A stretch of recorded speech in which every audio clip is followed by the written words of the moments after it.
Welcome back to the Huddle podcast. I'm your host, Owen, and today we're going to be going into the 10 storylines that I've picked out heading into the week 4 of the NFL season.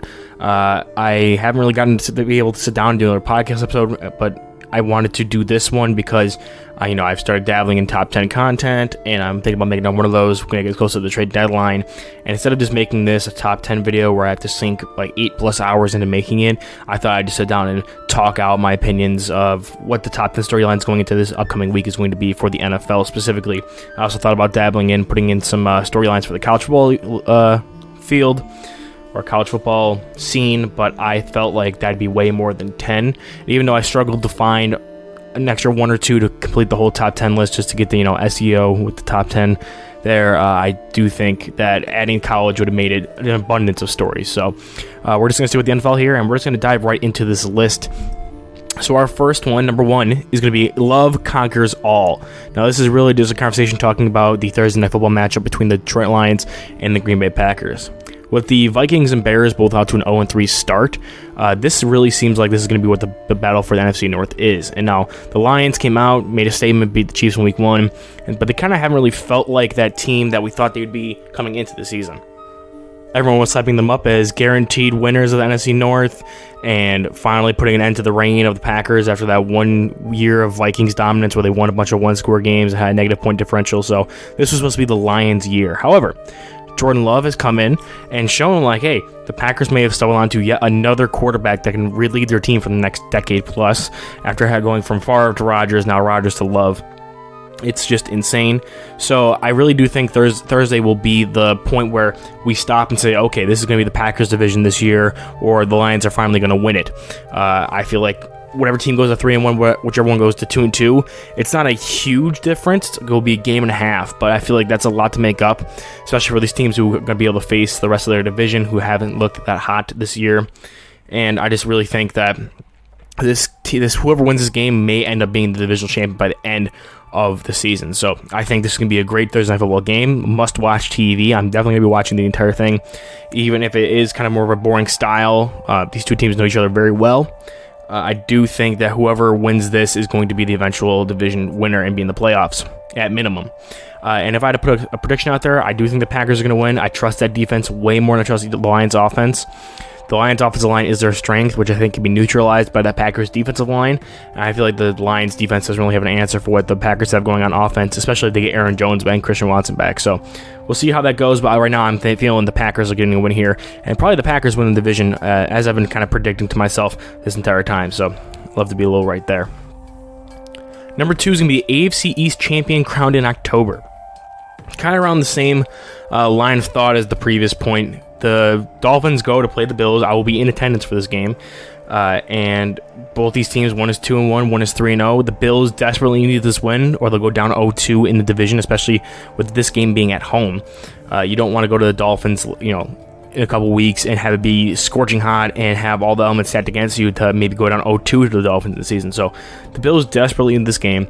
The Dolphins, if they win today, there's no way that the Bills at 2-2 and the Dolphins at 4-0, with Bills being 0-2 in division, are going to be able to catch them for the division unless the Dolphins absolutely stumble and slip moving further. Like last year, Dolphins beat the Bills in week 3, went up 2-1, as opposed to, and got past the Bills to the point where they were like, okay, now they had the lead, but Tua was hurt, and it kind of fell away, and the Bills took the lead for the division afterwards. Anyway, this is going to be, especially if Tua can stay healthy, if they lose this game, the Dolphins will, I think, cruise into that division win. So if you're the Bills and you want to win the AFC North for a 4th straight year, you need to beat the Dolphins this upcoming Sunday. So really, it may sound silly to say the division champion is being crowned in October, but I feel like more than any other division, this is where it's going to get mattered, or this is where it's going to get decided right here in this game, Dolphins at Bills. So yeah, whoever wins this, just like before, will probably win the division and go to the playoffs at minimum. However, I feel like this one's a little bit more concrete than the first one, so we'll see how that ends up going. And even if the Bills win, it's still not guaranteed because the Dolphins will be above them Actually, no, the Bills will probably be above them because of head-to-head, but they'll have a worse divisional record than the Dolphins themselves, so we'll see how that goes. Number 3 is minimal energy meets an easily moved object. That was just my funny way of talking about the Bears-Broncos game. The minimal energy is the Bears offense, and the easily moved object is the Broncos defense after getting hung up 70 points on them. I do feel like they're going to be a little pissed off. So the Bears offense has struggled a lot this year, as has the Broncos defense, and the Broncos offense hasn't even really been the problem. So if the Broncos come in and the defense shapes up because they just got embarrassed on TV and everyone's talking about it, every single show now is talking about how the Broncos are getting decimated, getting 70 points dropped on them, they better come out and show off. And what better opponent to face than the Bears, who have been able to get basically nothing going on offense this entire season now. So if you can go out there and, even pitch a shutout, go from 70 points to pitching a shutout, that'll be a statement. If not, you go out there and you look flat and let the Bears move the ball over you, then we have a serious problem here. And even though you're 0-3, if you win this game but get 30 points dropped on you by the Bears, your season's practically done. And if you lose, it's definitely done. So I feel like this game between 2 of the remaining 4 0-3 teams, the other 0-3 teams are also playing each other in the Vikings and Panthers. I feel like this is going to be very important for the Broncos. I feel the Broncos are going to come out and absolutely mollywop the Bears. The Bears are an awful football team. They're a mess. The season's already a lost cause. The Broncos may be able to salvage it, but they need to fix that defense immediately, and this is probably the best tune-up opponent that they could probably get. So we'll see if the Broncos can fix that, but right now it's looking like one of the worst games of the year, and I'm definitely going to try to watch the highlights after the game as much as I can. Number 4 is AFC North separation. This is kind of in the similar vein as the first two. However, this is going to be more divisional wide. So we talked about how the NFC North and the AFC East are going to be getting decided now early on in the season just because of the matchups and how they fell, and without the rest of the divisions looking like now it's between basically those 2 teams each. But for the AFC North, everyone really has a realistic shot. The Browns are 2-1, the Ravens are 2-1, the Steelers are 2-1, and the Bengals, while being 1-2 and having 2 divisional losses, Joe Burrow is still out there playing, and if they just hung up a win on the Rams, and they may be able to put stuff together. They had a slow start last season, so potentially the Bengals, never count them out. So this could be a big weekend for that division because the Browns play the Ravens, both 2-1. Whatever team wins that, and I have a feeling it might be the Browns. They've looked really good, and the Ravens have been beat up and just lost to the Colts.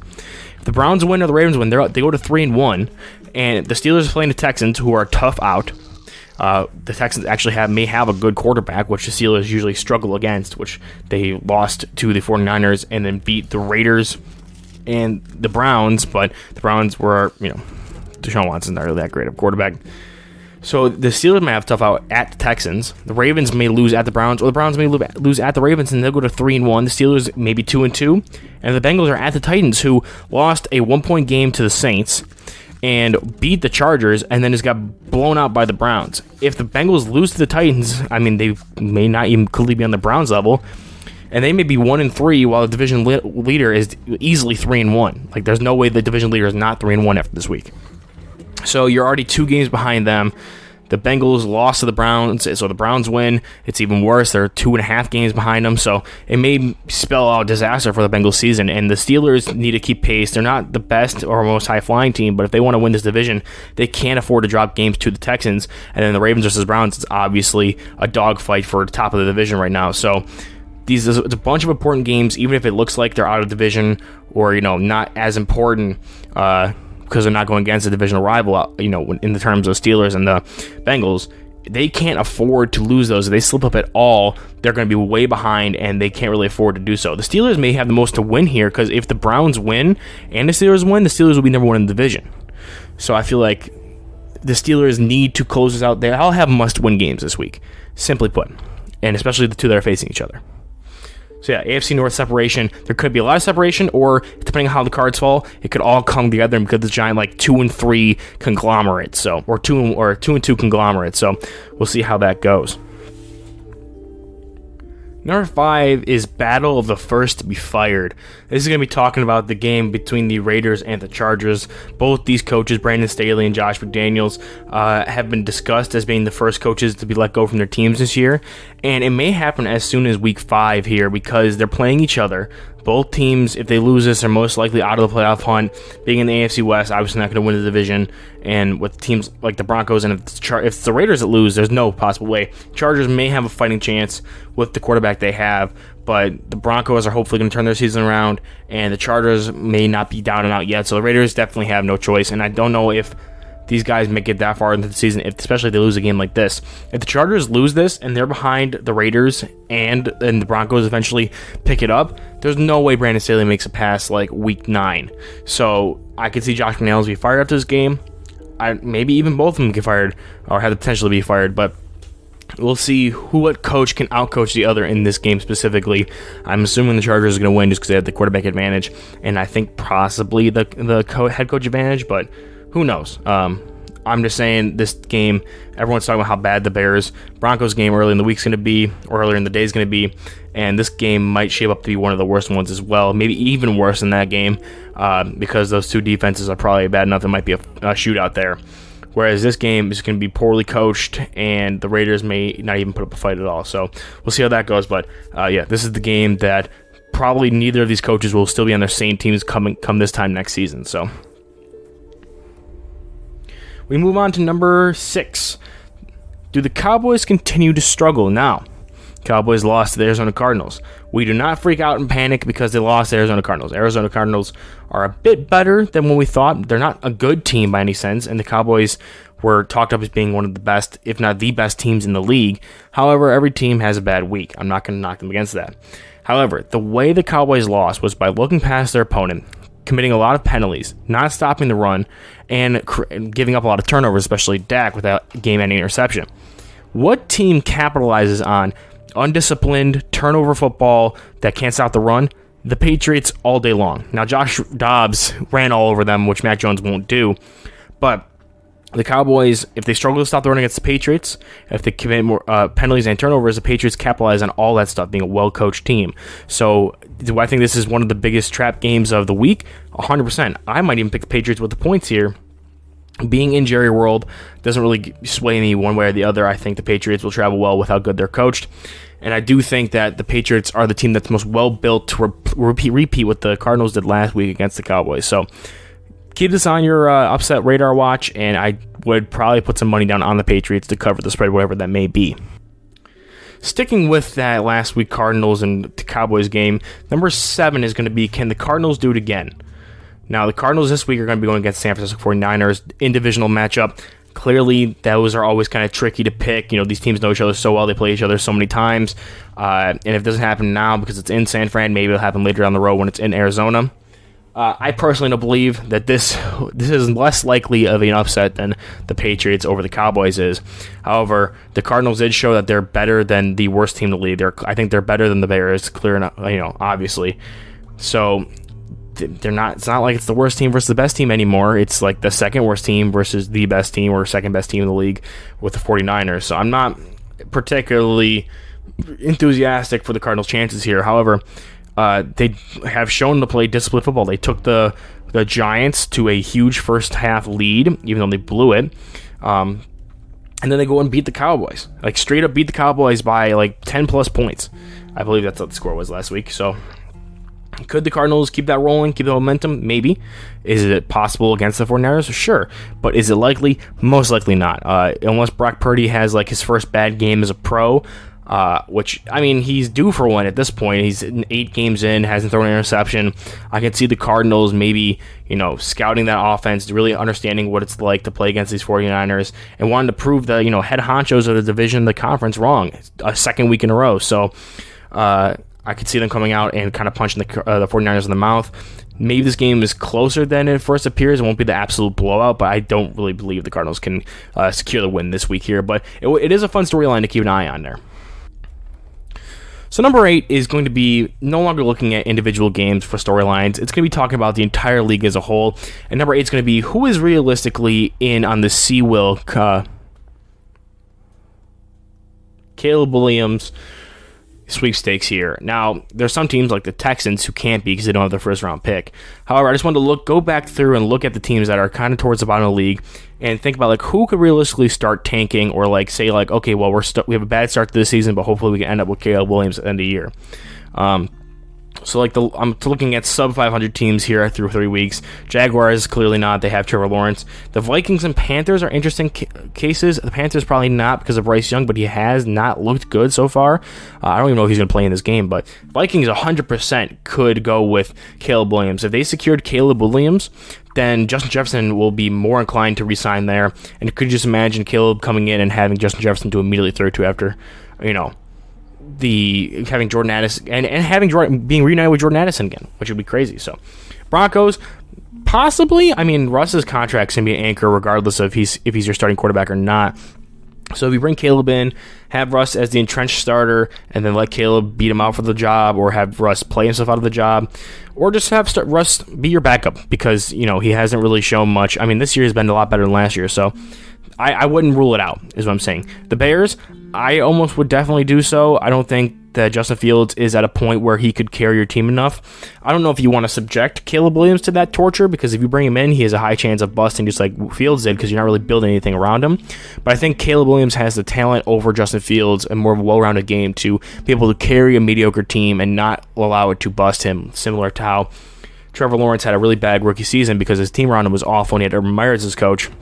However, he's still looking like a solid quarterback right now and didn't look like an absolute bust that first season. You just could tell he wasn't really getting any help. I feel like that would be the situation with Caleb Williams as opposed to what we're talking about with Justin Fields right now, where he is being seen as like an absolute bust. Got to get rid of him. We're talking about him getting moved off of for another quarterback. So the Bears realistically could end up with the number 1 and number 2 pick and get the Caleb Williams to Marvin Harrison Jr. combo, which would be absolutely insane if the Texans bottom out as well.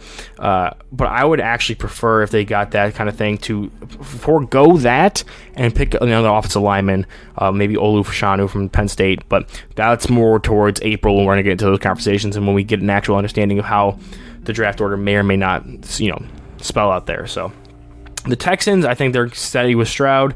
The Rams definitely could. First time they're going to have the first round pick in a long while. And if it ends up being the first overall pick at 1 and 2 here, that would be insane. Caleb Williams on a Sean McVay team, if Sean McVay does stay and doesn't retire, would be crazy. Having Cooper Kupp and Puka Nacua, I think that would be an insane offense.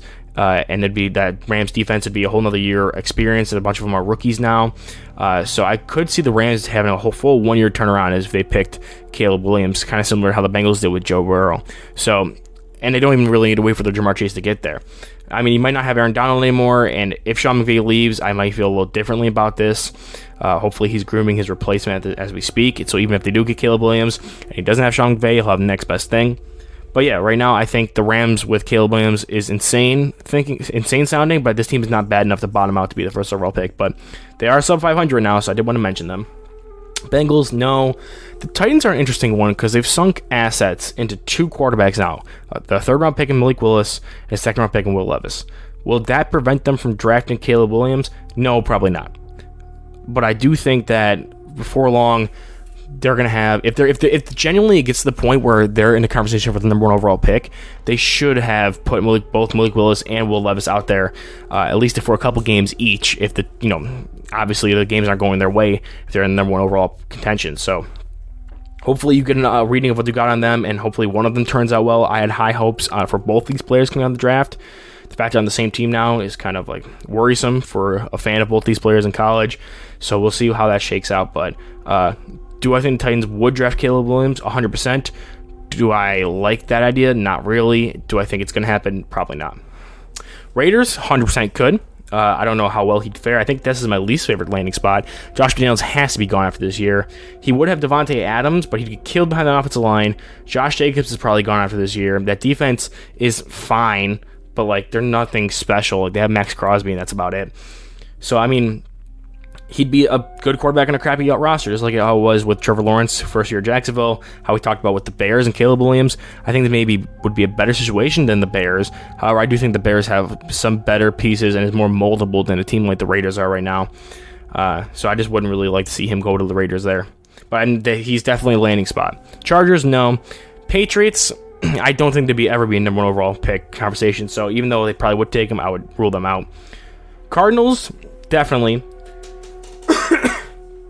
I'm still a semi-believer in Kyler Murray. I feel like people are seeing that he blew his knee out, and it's like, oh, well, he's a terrible quarterback. They're paying him all his money, and he's not even good. But, like, he was good when he was in. It was just he's hurt now. So I could see them potentially taking Caleb Williams and trying to flip Murray.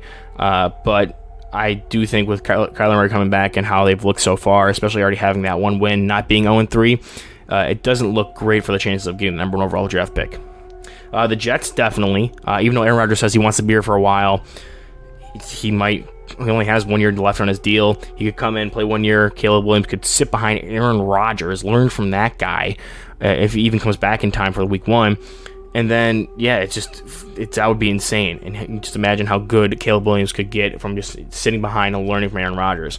I doubt the Jets will be number 1 overall pick worthy with how good that defense is. They'll probably bring in a quarterback. They already brought in Trevor Siemian. If that doesn't work, they're going to keep taking swings at the fences because they don't want to lose football games.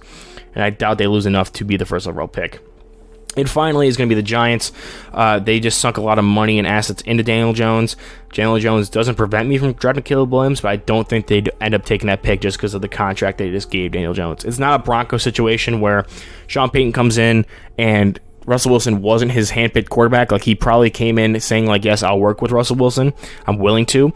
But, like, if he had to choose between him and Caleb Williams, I'd probably think Sean Payton would go Caleb Williams. Whereas Brian Dable, stuck his neck out, and this regime gave money to Daniel Jones this past offseason, so I think they're tied to him no matter what position they are. If you're number 1 overall pick, then that's kind of question marks there, but I feel like they wouldn't be too eager to get off of Daniel Jones and admit their mistake right away. Number 9, how many undefeated teams will begin next week? So right now we're at 3 teams who are sitting at 3-0. The San Francisco 49ers, the Philadelphia Eagles, and the Miami Dolphins. Now, the Dolphins played 2-1 Bills, and I do think that is a potential loss for them. They have looked unstoppable, but so far in Tua's career and Josh Allen's career against each other, Josh Allen has had the better of Tua. They won once last year, obviously. However, and this team may seem a little bit better than last year's team. I do think the Bills, in division game at Buffalo, I do think there's some cards stacked against the Dolphins this week, so they could potentially be out. I do think the Eagles may have an easy win against Washington here. However, Washington and Taylor Heineke handed them their first loss last year when it looked like they were going to be one of the rare undefeated teams throughout the entire regular season. So there is some divisional matchup there, or divisional magic there, but I do think this Commanders team is not willing, after getting drubbed by the Bills last week. I think they're not going to be able to come in and upset a 3-0 Eagles team, which hasn't been as good as last year's team, but will still, do fine against this Washington Commanders team, which can't really move the ball, especially against a defense like that. And we have the 49ers against the Cardinals. I've already delved into this. This is probably... No, the Dolphins is probably the most likely to stay undefeated for the 49ers second, Eagles third. However, this should be an easy week, and all 3 of these teams could potentially be 4-0 coming next week. I think at least 2 of them will be, depending on who wins where. So between 2 and all 3 of them will be undefeated starting next week. We'll see how long that trend can last. And finally, number 10, I went through and counted it. There are 10 teams that we could probably realistically say are out of playoff contention following this week. And I'll go through and I'll break it down. If the Jaguars lose to the Falcons, potentially, but I don't think so. So we're not going to count them. Vikings at Panthers, both 0-3. If the Vikings lose and go to 0-4, they're definitely out. There's no way they're going to be top 2 in their division, let alone be in the best 7 of the conference. Same thing goes with the Panthers. Everyone else in that division has 2 wins. Panthers will be 0-4 or even 1-3. They're not looking too hot. And the same thing can go for the Broncos and Bears, both 0-3 teams. Whoever loses that game is most likely done. Bears, same thing as the Vikings, AFC North, 0-3. Everyone else is looking like world beaters. Not world beaters, but they look better than expected when it comes to the Packers, and then the Lions are playing up to Bill. So I think that could be, potentially out for the Bears. They're probably even out right now. Same with the Vikings. And Broncos, the AFC is just so tough. I doubt I can see them rattling off, 10 of the next 13 games or 10 of the next 14 games, get up to 10 wins, and being in contention for that wild card spot. So, the only way they could do that, though, is if they win against the Bears this week. If they lose against the Bears, there's going to be a lot of turmoil, and I doubt they'll be out of the playoffs. So that's 2 teams already at minimum. Texans, if they lose and go down 1-3, probably, with the Jaguars, looking to bounce back. Colts at 2-1, and, I can't really say much about the Titans, but they're hard out, at least. So, if the Texans fall to 1-3, that could be tough. Same thing with the Rams, tough division, 1-2. Going down to 1-3 against the Colts. wouldn't look great for them.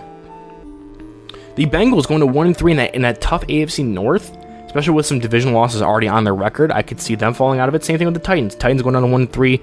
We just talked about with the Texans how the AFC South is kind of tougher for these teams to try to figure out who's going to be number one right now. The Colts are number one in the division currently. So I think if the Titans fall to 1-3, it may be difficult for them to get to the wild card spot. And if Jacksonville does turn their game up towards the end of the year and get that divisional lead, I don't think there will be a second team out of the AFC South. So if they lose, it'll probably go for them. We already discussed Raiders and Chargers, how it's probably over for whoever the loser of this game is. It's probably over for them. Same goes with the Patriots at 1-2. If they lose to the Cowboys, go down to 1-3. Bills and Dolphins clearly have that division. It's between the two of them, and I doubt the Patriots will be able to get 10 wins or even 11 wins to try to make a wild card. So, especially if they're starting out the season with 1-3, I don't really see it. Cardinals, same thing, hard division, 1-2, go down to 1-3. It's going to be tough to get that threshold, especially if you're not even top 2 in your division, let alone top 3, because I think the Seahawks, Rams, and 49ers are all much better than the Cardinals. Jets was a lost cause as soon as Aaron Rodgers snapped his Achilles. And the Giants, the NFC East is tough. And this can also go for the Commanders, who are 2-1. If these teams go 1-3, or in the Commanders' case 2-2, and the Eagles are 4-0, and the Cowboys are 3-1, I really have a hard time seeing them catch up to those other two teams. They needed to keep pace with them and hope the other teams fumble. And while the Cowboys did fumble last week, so did both the Giants and the Commanders. So they had the opportunity to gain ground on them. They didn't do it. And the further we get into the season, the harder and harder it is going to be to catch up to these teams. So those are my 10 biggest storylines heading into week 4 of the NFL season. Go ahead and drop a like and tell me what storylines you want to be talking about next week. Other than that, I'll see you guys in the next one.